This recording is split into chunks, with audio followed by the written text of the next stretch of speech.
आज हम तुम लोग को नरेशन पढ़ा रहे हैं। नरेशन आज पहली क्लास है। आज से लगातार 3-4-5 दिन लगेगा, पूरा नरेशन डिटेल में पढ़ाएंगे। असल में इसको नरेशन को ही दूसरी भाषा में हम लोग डायरेक्ट इनडायरेक्ट स्पीच कहते हैं। डायरेक्ट स्पीच और इनडायरेक्ट स्पीच।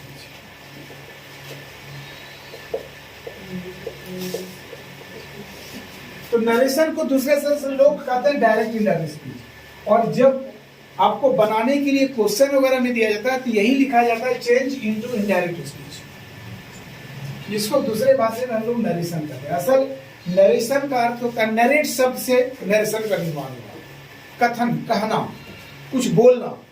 तो ये direct speech, indirect speech. Speech माना भी होता है कहना। तो डायरेक्ट स्पीच जो प्रत्यक्ष रूप से बोली जाए, जिससे आदमी को जो बोलना था जिसको उसी को बोली जाए, उसको डायरेक्ट स्पीच कहते हैं। लेकिन जिसको बोलनी है दूसरे के माध्यम से बोली जाती है तो उसको इनडायरेक्ट स्पीच कहते हैं। ये साधारण एक चीज लेते हैं, जैसे मान लें किसी एक लड़के का हम कलम लेते हैं और फिर उसी को लौटाते हैं तो डायरेक्ट। लेकिन अगर तीसरे को देते हैं, कहते हैं उस कलम को उसको दे देना, तो वो इनडायरेक्ट उसके पास जाता है, तो इनडायरेक्ट हुआ। अप्रत्यक्ष। तो प्रत्यक्ष और अप्रत्यक्ष, यहाँ स्पीच का तात्पर्य है जो डायरेक्ट किसी को बोला जाए उसको डायरेक्ट, और किसी के माध्यम से उसको बोली जाती है इनडायरेक्ट। जैसे किसी एक लड़के को बोलते हैं कि तुम मन लगाकर पढ़ो, तो डायरेक्ट बोले। लेकिन अगर किसी कोई दूसरा लड़का उसको बोले जाता है तो वो बोलेगा कि सर बोले कि तुम मन लगाकर पढ़ो, उलट गया। या किसी लड़के को हम कहते हैं कल समय पर आना, तो वो किसी और के माध्यम से बोला जाए उसको, तो कहेगा सर बोले उस दिन जिस दिन आने वाला है कि आज समय पर जाना है। कैसे चेंज हो गया? तो कल आज में भी चेंज हुआ। और हम किसी को बोलते हैं कि समय पर आना, तो वो बोलेगा तुमको सर बोले हैं कि तुमको आज समय पर जाना है। तो ये इनडायरेक्ट हो जाती है। ऐसी डिटेल में इसका जो है एकदम पूरा रूल के अनुसार एकदम बंधा हुआ है, इसकी बात करते हैं।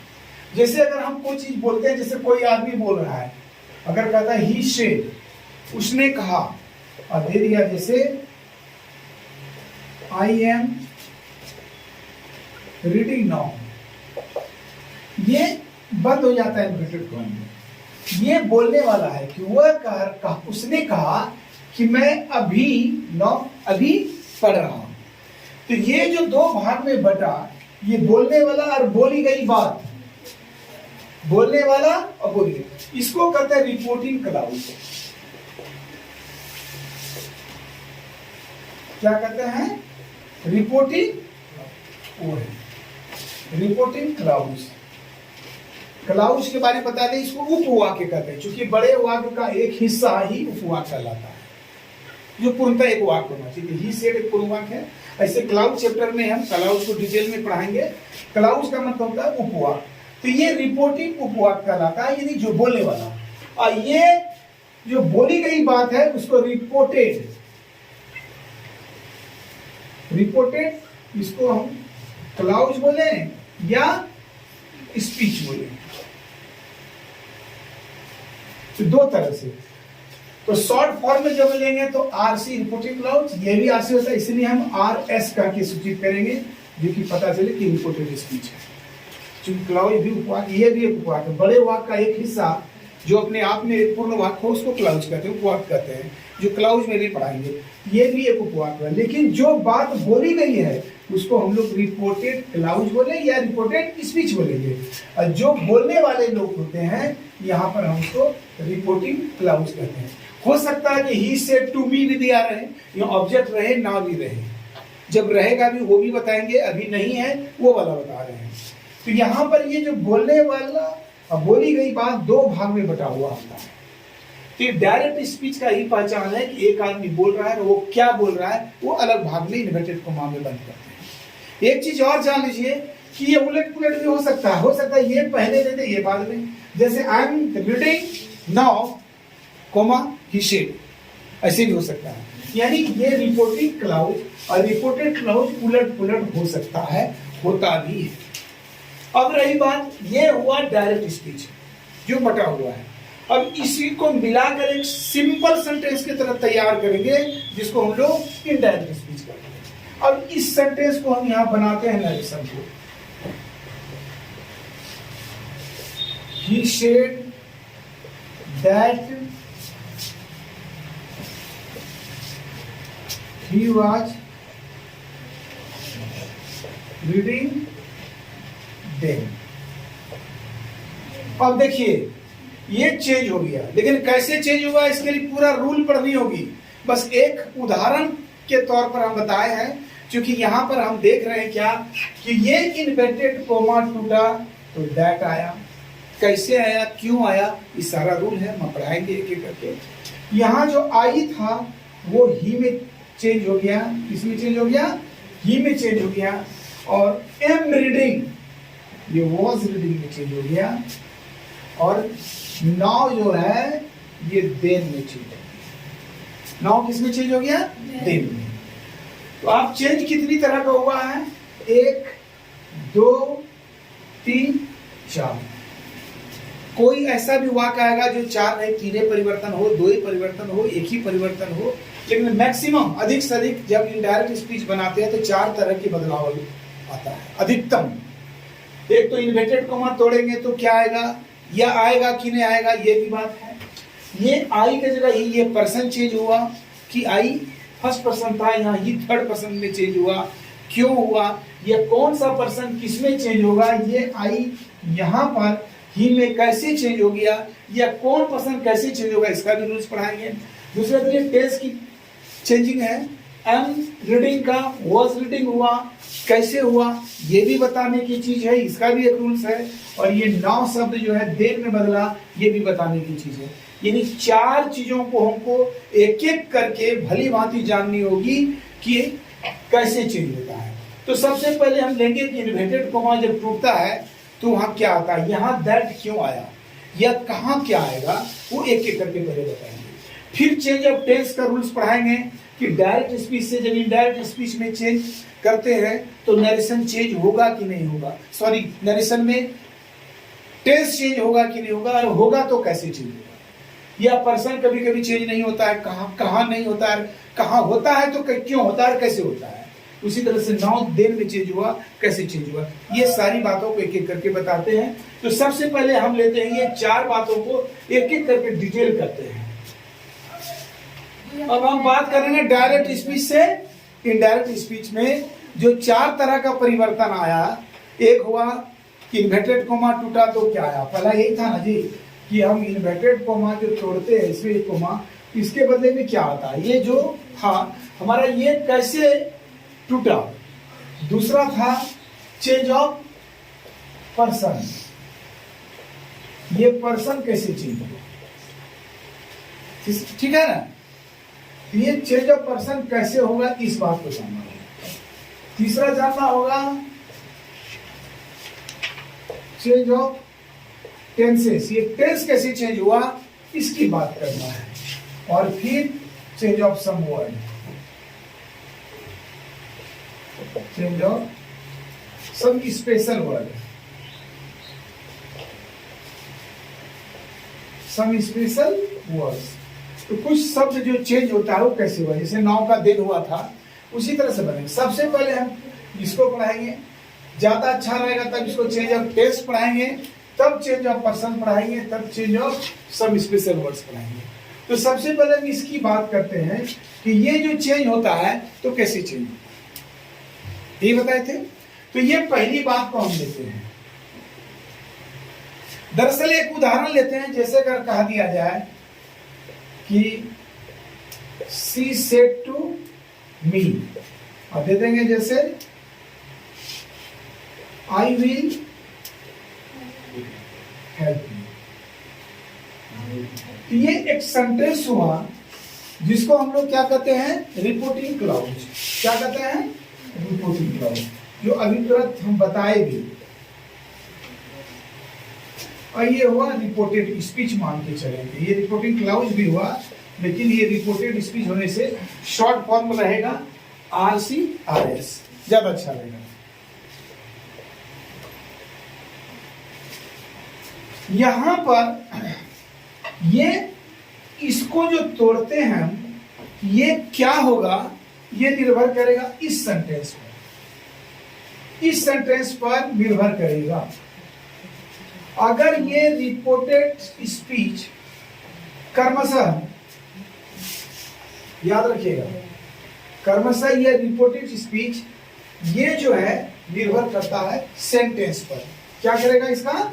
सेंटेंस पर। ये सेंटेंस कैसा है इस बात पर निर्भर करेगा। यानी ये बोले कि ये डिपेंड किस पर करेगा? सेंटेंस पर। सेंटेंसेस यानी सेंटेंसुलर, ये दो सेंटेंस पर निर्भर करेगा कि ये कौन सा सेंटेंस है, लेकिन वो रिपोर्टेड स्पीच का सेंटेंस पर निर्भर करेगा। किस पर निर्भर करेगा? रिपोर्टेड स्पीच के सेंटेंस पर, इस सेंटेंस पर। तो सेंटेंस जो हम लोग पढ़े हैं, पहले पुराने ग्रामर में हम लोग 5 पढ़ते थे। स्टेटमेंट, जिसको एसेटिव सेंटेंस के नाम से जाना जाता था, फिर इंट्रोगेटिव जो अब क्वेश्चन के नाम से जाना जाता है, पहले इंपरेटिव जो कमांड के नाम से जाना जाता है, और पहले हम लोग ऑप्टेटिव और एक्सक्लामेटरी पढ़ते थे, जो कि अब नए ग्रामर में ऑप्टेटिव और एक्सक्लामेटरी को मिलाकर एक्सक्लामेशन सेंटेंस दे दिया। ये 4 बताता है, फिर कुछ ग्रामर इसको 5 बताता है। हम 5 ही लेके चलेंगे। तो यहाँ पर इस सेंटेंस पर निर्भर करेगा कि ये टूटेगा तो यहाँ क्या है। तो यहाँ के बारे में हम बता दें, यहाँ लेके चलते हैं, इस बात को लेके हम यहाँ चलते हैं। अगर सेंटेंस स्टेटमेंट है, क्या है? स्टेटमेंट। स्टेटमेंट्स का मतलब होता है जिस सेंटेंस से यस और नो का बोल, यस या नो का बोल, यस या नो का बोल। जैसे अगर कह दिया जाए आई विल हेल्प यू या I will not help you, दोनों क्या कि यस नो का मतलब। स्टेटमेंट के भी 2 भेद हैं, आगे चल के पढ़ेंगे। ये एफर्मेटिव और नेगेटिव। तो ये एफर्मेटिव नेगेटिव, ये एफर्मेटिव है, आई विल हेल्प यू, निश्चित है ये स्टेटमेंट है। या कहेंगे I will not help you, negative है, वो भी स्टेटमेंट है। तो अगर रिपोर्टेड स्पीच स्टेटमेंट में हो, तो अगर यहां मान लेते ये रिपोर्टिंग क्लॉज हुआ, ये रिपोर्टेड स्पीच हुआ, शॉर्ट में रिपोर्टेड स्पीच हुआ। तो अगर ये रिपोर्टेड स्पीच स्टेटमेंट है, तो ये जो टूटेगा ये दैट आएगा, जिसका अर्थ की के अर्थ में हम लेकर चलेंगे। अगर यहां पर रिपोर्टेड स्पीच, यही रिपोर्टेड स्पीच हुआ। अगर ये रिपोर्टेड स्पीच स्टेटमेंट में है, यानी सेंटेंस या तो एफर्मेटिव में है या नेगेटिव, यस नो का बोध करा रहा है, तो वैसे सेंटेंस को स्टेटमेंट कहेंगे। और स्टेटमेंट है तो इन्वर्टेड कॉमा में यहाँ पर दैट आएगा। ये टूटेगा तो इसके बदले में क्या आएगा? यहाँ जो हम स्टार लगाया है वो दैट बनेगा, जिसका अर्थ की अर्थ होगा। जैसे इसी को, ये हमारा सेंटेंस का ये सबसे बढ़िया उदाहरण है स्टेटमेंट का। तो यहाँ क्या लगता? यहाँ पर जब टूटेगा तो दैट लगेगा। क्या लगेगा? ठीक है, पहली बात ये हुआ, पहली बात। नंबर दूसरी, अगर यहाँ कोई क्वेश्चन सेंटेंस है, क्या है?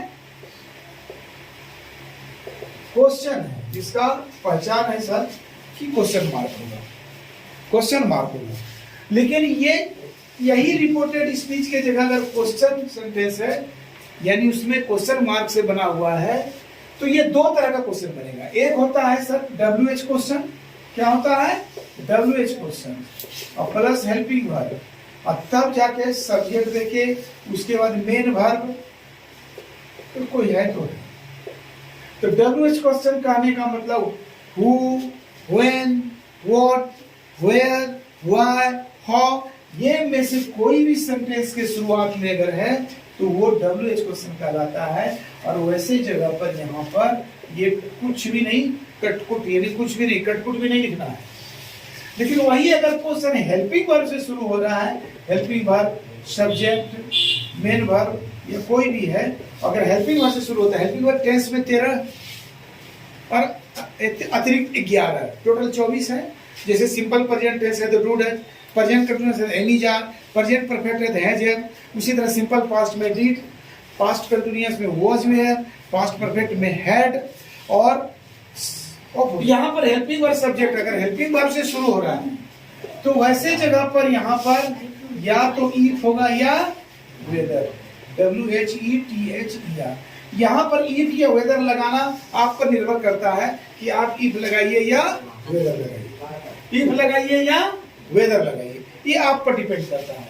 एक एक करके हम दिखा रहे हैं कि ये रिपोर्टिंग क्लॉज हुआ, ये रिपोर्टेड स्पीच हुआ। जैसे ये रिपोर्टिंग क्लॉज हुआ, एक उदाहरण दिए थे, रिपोर्टेड स्पीच हुआ।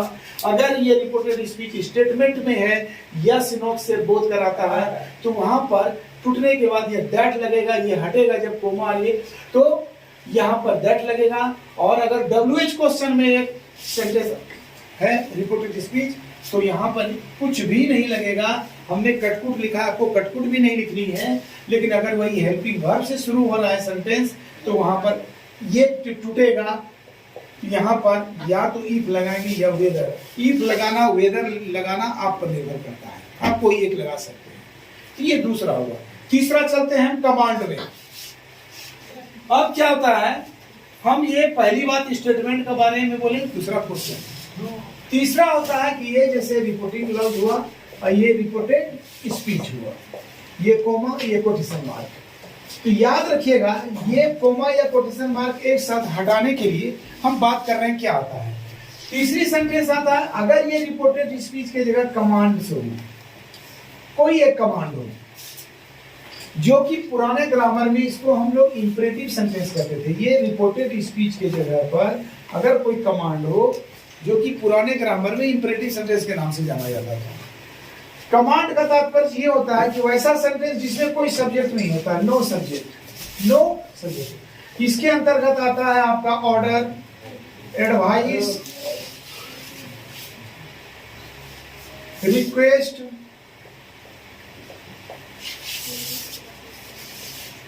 फॉरबिड और प्रपोजल।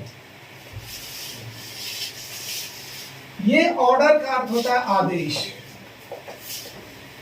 एडवाइस सलाह बोलिए या परामर्श, रिक्वेस्ट विनती बोलिए या निवेदन, फॉरबिड मनाही बोलिए या निषेध, मनाही जरा अच्छा लगता है, और प्रपोजल का अर्थ होता है प्रस्ताव। ये सारे के सारे जितने भी सेंटेंस हैं, चाहे वो ऑर्डर में रहे, एडवाइस में रहे, रिक्वेस्ट में रहे, फॉरबिड में रहे या प्रपोजल में, ये हमेशा बिना सब्जेक्ट यानी V1 का ही बोलबाला रहता है। ये अलग बात है कि ऑर्डर में कभी कभी लेट आगे रहता है या नहीं रहता है। जैसे पानी लाओ, ब्रिंग वाटर, पानी ला दो, लेट ब्रिंग वाटर। तो यहाँ पर इसे एडवाइस हमेशा V1 से होता है। रिक्वेस्ट आगे या तो प्लीज होगा या काइंडली होगा, उसके बाद V1 से शुरू होता है, उसके बाद V1 से शुरू होता है। फॉरबिड में क्या है, ये डोंट से शुरू होगा और फिर V1 से शुरू। और प्रपोजल में लेट देके ऑब्जेक्ट से शुरू होता है। यहाँ देखो लेट देके वर्ब से शुरू हुआ, ये जैसे लेट मी गो, मुझे जाने दो, let us go for a picnic, चलो वनभोज मनाते हैं या बहुत वनभोज के लिए चलते हैं, let us go for a picnic. तो वहां पर प्रस्ताव रखा गया। याद रखिएगा लेट यहाँ पर भी है, यहाँ पर भी है। ऑर्डर में लेट रह भी सकता है, नहीं भी रह सकता है, क्योंकि कहते हैं जैसे पानी लाओ तो ब्रिंग वाटर, पानी ला दो लेट ब्रिंग वाटर, दोनों में कोई अंतर नहीं है। सिर्फ लेट लगाने के लिए दो शब्द का आता प्रयोग जो वर्ब के बाद लगता है। और एडवाइस सीधा V1 से होता है। रिक्वेस्ट जब भी करते हैं तो आगे रहे काइंडली या प्लीज, या पीछे रह सकता है प्लीज या काइंडली। लेकिन फॉरबिड या जिसको हम लोग मनाही या निषेध कहते हैं, ये डोंट से शुरू होगा तब V1 से शुरू होगा, और इसमें लेट तब यहाँ V1 होगा। तो यहाँ देखिए कि ये कमांड के अंतर्गत हमेशा V1 का ही बोलबाला होता है, यानी मेन सेंटेंस का V1 ही है। यही कमांड की पहचान है। और कमांड में कोई भी सेंटेंस है, ये कोमा या कोटेशन मार्क ये जब हटेगा, इन लोगों को हटाने के लिए यहाँ टू लगानी पड़ती है। क्या लगानी पड़ती है? टू। याद रखिएगा तीन तरह का सेंटेंस पढ़ा है, स्टेटमेंट पढ़ा है जहां कोमा और कोटेशन मार्क को हटाने के लिए हमने दैट का प्रयोग किया है, जो ग्रामर का ही रूल है। और क्वेश्चन में दो तरह का क्वेश्चन आएगा, WH क्वेश्चन। अगर WH क्वेश्चन से शुरू होता है जिससे व्हाट आर यू डूइंग, तो वहां पर व्हाट आर यू डूइंग अगर आ रहा है तो ये क्वेश्चन WH क्वेश्चन से शुरू हो रहा है, इसलिए वैसे जगह यहाँ जो कोमा और कोटेशन मार्क हटेगा तो वहां पर कुछ भी नहीं आएगा। कटकुट हम यहाँ लिखे, वहां कटकुट भी नहीं लिखनी है। और दूसरी क्वेश्चन में बात होती है जब हेल्पिंग वर्ब से आ रहा है, जैसे आर यू प्लेइंग बॉल, क्या तुम गेम खेल रहे हो, आर जो है हेल्पिंग वर्ब से शुरू हुई है, और वैसे जगह पर तब वो जो कोमा और कोटेशन मार्क हटेगा तो वहां पर इफ या वेदर दो में से कोई आप लगा सकते हैं। लेकिन तीसरी बात, हमने कमांड की बात की थी। कमांड के अंतर्गत वैसा सेंटेंस आता है जिसमें ऑर्डर, एडवाइस, रिक्वेस्ट, फॉरबिड और प्रपोजल आता है। ऐसे सेंटेंस में V1 का बोलबाला होता है। यहाँ सब्जेक्ट पहले लिख दिया, नो सब्जेक्ट, इसमें सब्जेक्ट नहीं होता है, कर्ता विहीन वाक्य। और इस यहाँ पर ये कोमा और कोटेशन मार्क को हटाने के लिए टू को लगाते हैं। ये हुआ तीसरा। चौथा आता है सेंटेंस आपका एक्सक्लामेशन, EXCLAMATION। ये एक्सक्लामेशन को हम दो भाग में बांटे हैं। एक होता है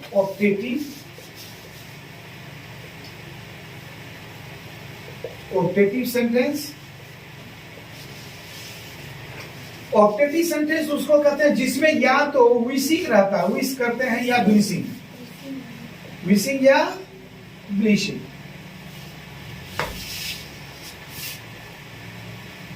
या तो हम कुछ इच्छा व्यक्त करते हैं, उसको शुभकामना या आशीर्वाद।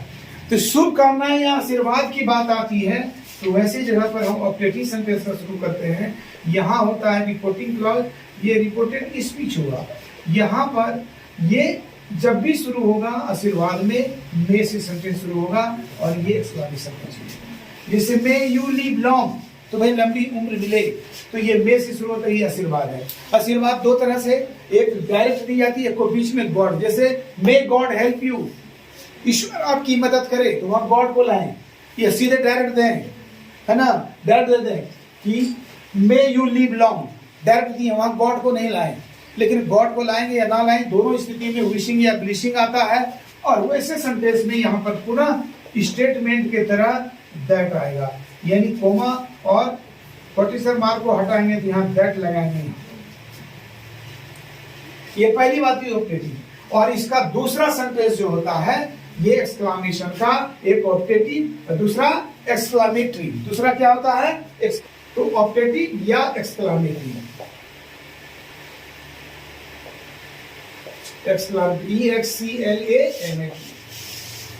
एक्सक्लामेटरी सेंटेंस जब होती है इसके जगह पर यहाँ पर प्राय देखा जाता है कि या तो एकाएक सडन फीलिंग कराता है, सडन फीलिंग एकाएक महसूस कराता है, खुशी का, दुख का, आश्चर्य, भय, वैसा होता है। यहाँ जो होती है रिपोर्टेड स्पीच, यहाँ प्राय देखा गया है कि सेंटेंस में अगर दुख का, खुशी का प्रयोग है तो पहले हुर्रे, है ना, आई वॉन द मैच, बोला हमने मैच जीता है, खुशी जाहिर करने के लिए।